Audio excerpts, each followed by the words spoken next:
बिस्मिल्लाहिर्रहमानिर्रहीम। एक दफ़ा का जिक्र है कि एक सहाबी रसूल नबी अकरम सल्लल्लाहु अलैहि वसल्लम की बारगाह में हाजिर होकर कहने लगा, ऐ अल्लाह के नबी सल्लल्लाहु अलैहि वसल्लम, मैं रोज़े की हालत में था कि मेरी बीवी घर से बाहर किसी काम जाने लगी थी कि उसकी पिंडलियों पर मेरी नज़र पड़ गई। मुझसे रहा न गया, मैंने अपनी बीवी से अपनी हाजत पूरी कर ली। यहाँ सबसे पहले हमें आज के दौर पर मुतवज्जे होना पड़ेगा कि आज के जदीद दौर में लोग मोबाइल टेलीविजन पर बेहुदा तस्वीरें और फिल्में देखते हैं, जिसकी वजह से उनको वो फुहश औरतें अच्छी लगना शुरू हो जाती हैं। ऐसे लोग अपनी बीवी को वक्त देने की बजाय मोबाइल और इंटरनेट पर ज्यादा वक्त सर्फ करते हैं, जिसकी वजह से ये मर्द अपनी बीवियों को वक्त देने के बजाय इंटरनेट और दूसरे बेहुदा जराए पर अपना वक्त सर्फ करना शुरू कर देते हैं, जिसकी वजह से घरों में लड़ाई झगड़े आम हो जाते हैं।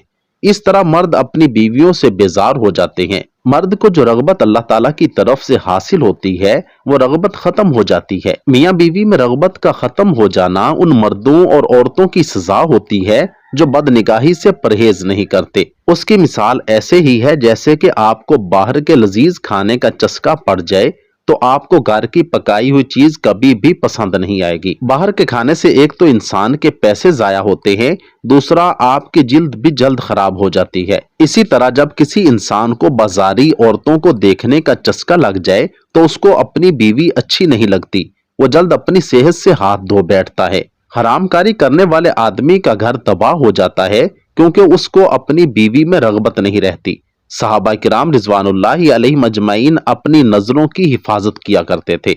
बीवी की पिंडली पर नजर पड़ जाने से रहा ना गया। उस वक्त सहाबा किराम रिजवानुल्लाहि अलैहिम अजमाइन अपनी बीवियों को इतना प्यार करते थे। आजकल के दौर में इतनी रगबत रखने वाला कोई नहीं है।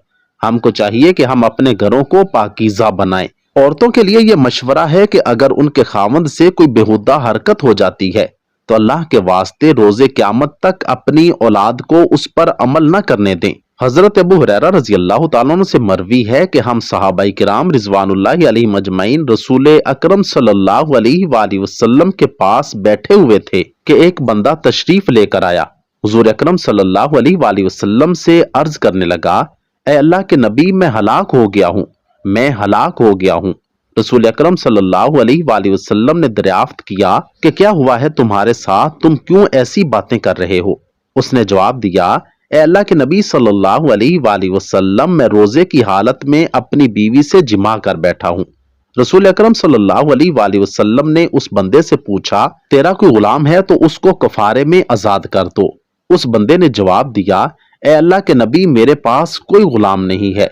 नबी अकरम सल्लल्लाहु अलैहि वसल्लम ने फरमाया कि तुम मुसलसल 2 महीने के रोजे रख सकते हो। उस बंदे ने जवाब दिया, ए नबी अकरम सल्लल्लाहु अलैहि वसल्लम, मुझसे 2 महीने रोजे नहीं रखे जाएंगे। नबी अकरम सल्लल्लाहु अलैहि वसल्लम ने फरमाया, क्या तुम 60 बंदों को खाना खिला सकते हो? उस बंदे ने अर्ज किया, ए अल्लाह के नबी सल्लल्लाहु अलैहि वसल्लम, मेरे पास तो इतनी रकम नहीं है कि मैं इतने बंदों के खाने का बंदोबस्त कर सकूं। उसके बाद वह शख्स काफी देर तक परेशानी की हालत में बैठा रहा। फिर नबी अकरम सल्लल्लाहु अलैहि वसल्लम की बारगाह में एक खजूरों का टोकरा पेश हुआ। नबी अकरम सल्लल्लाहु अलैहि वसल्लम ने दरियाफ्त किया कि साइल कहाँ है? उस बंदे ने जवाब दिया, जी हुजूर, मैं हाजिर हूँ। नबी अकरम सल्लल्लाहु अलैहि वसल्लम ने उस बंदे को फरमाया कि ये थैला ले जाओ और गरीबों में खैरात कर दो। उस बंदे ने जवाब दिया, ए अल्लाह के नबी सल्लल्लाहु अलैहि वसल्लम, मैं ये खजूरें किसको खैरात करूं? मुझसे मोहताज तो इस पूरी बस्ती में कोई नहीं है।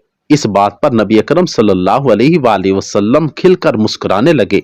हदीस के अल्फाज हैं कि हुजूर अकरम सल्लल्लाहु अलैहि वसल्लम इतने हंसे कि आपकी दाढ़ें मुबारक भी नजर आने लगी। और नबी अकरम सल्लल्लाहु अलैहि वसल्लम ने फरमाया, ए बंदे, इस खजूरों के थैले को अपने घर ले जा और अपने घर वालों को खिला दो, तेरा कफारा अदा हो जाएगा। इस वाक़या के बाद अल्लाह पाक ने वही नाजिल की, तुम्हारे लिए रोजों की रातों में अपनी बीवियों के पास जाना हलाल कर दिया गया है।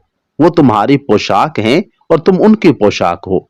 अल्लाह को मालूम है कि तुम अपने हक में खयानत करते थे, सो उसने तुम्हारे हाल पर रहम किया और तुम्हें मुआफ फरमा दिया।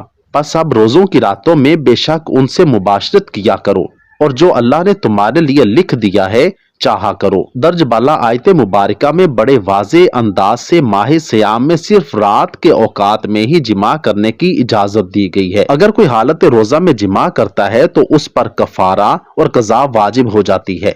कज़ा का तरीका ये है कि रमजानुल मुबारक के बाद एक रोजा रखा जाएगा, जबकि कफारा का तरीका ये है कि जिस शख्स पर कफारा वाजिब है अगर कुदरत रखता है तो एक गुलाम आजाद करे। आजकल चूंकि गुलामी का खात्मा हो चुका है, लिहाजा कफारा की यह सूरत गैर मुअस्सर है।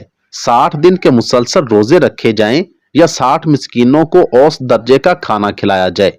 कुरान पाक में है कि अपनी हैसियत के मुताबिक अपने अजीज़ व अकारिब और गरीबों पर खर्च किया करो। हदीस नबवी में है कि जहन्नुम की आग से हर वक्त अपने आप को बचाने की कोशिश किया करो।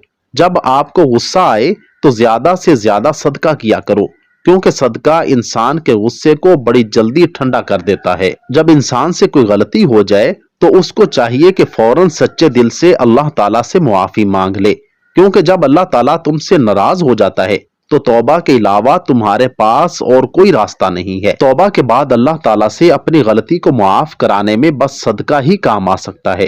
तुमको चाहिए कि किसी मोहताज को कुछ दे दिया करो, जिससे अल्लाह ताला तुमसे राजी हो जाए। नबी अकरम सल्लल्लाहु अलैहि वसल्लम का इरशाद है कि दोज़ख की आग से बचने के लिए सदका बेहतरीन जरिया है। अगर तुम्हारे पास रकम नहीं है तो खजूर लो, उसको आधा करके 2 हिस्सों में तकसीम कर लो। एक हिस्सा खुद खा लो और दूसरे हिस्से को किसी मोहताज को सदका कर दिया करो। इस खजूर का आधा हिस्सा सदका करने से अल्लाह ताला जहन्नुम की आग तुम पर हराम कर देगा। अगर कोई गरीब है तो उसके लिए यह अमल है। साहिब हैसियत को चाहिए कि अपनी ताकत के मुताबिक सदका और खैरात किया करे। इंशाअल्लाह ताला अल्लाह ताला उसके रिज्क में इजाफा फरमाएगा। कुरान पाक में इरशाद है कि अल्लाह ताला सूद को घटाता है। सूदखोर को आदत होती है, वो हर वक्त पैसों को हासिल करने के लिए रोता रहता है कि मेरे पास कोई पैसा नहीं है।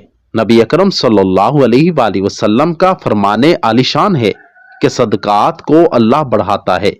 दुनिया और आखिरत में सदकात को अल्लाह बढ़ाता रहता है। अल्लाह रब्बुल इज्जत से दुआ है कि अल्लाह रब्बुल इज्जत हमें तमाम पेचीदा मसाइल को सही तरीके से समझकर उस पर अमल करने की तौफीक अता फरमाए और हम सब का खातिमा बिल ईमान फरमाए। कमेंट सेक्शन में आमीन जरूर लिखिएगा।